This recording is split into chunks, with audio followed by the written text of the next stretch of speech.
यो छोटू बा देखियो सबके कांवर उठल के अपना सब नहीं उठेबे की चलू चलू। हाँ हाँ उठाबू चलू चलू। बोला बोला बाबा बैद्यनाथ की जय। बोल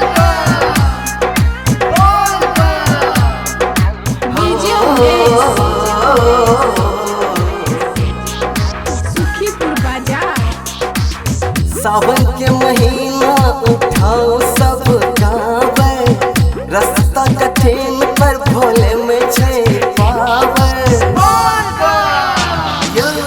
सावन के महीना उठाओ सब कांवर, रास्ता कठिन पर भोले में छे पावर।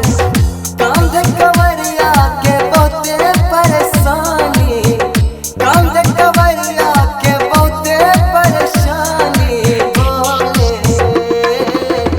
अपना भिखारी बाबा दुनिया ले दानी, अपना भिखारी बाबा दुनिया ले दानी।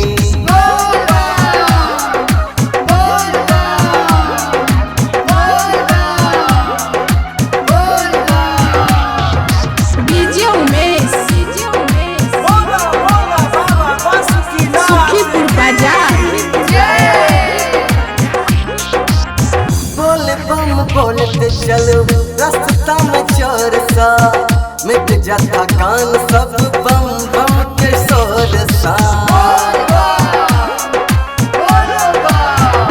यो, बोल बम बोलते चलो रास्ता में चोर सा, मिट जाता कान सब बम बम के शोर सा।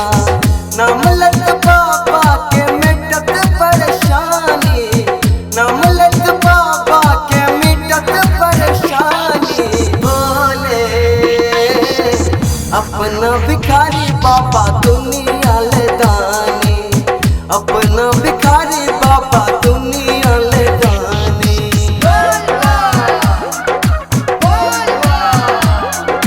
बोल बाबा बोल बाबा बोल बाबा बोल बाबा डीजे उमेश। बोल बाबा बोल बाबा बोल बाबा।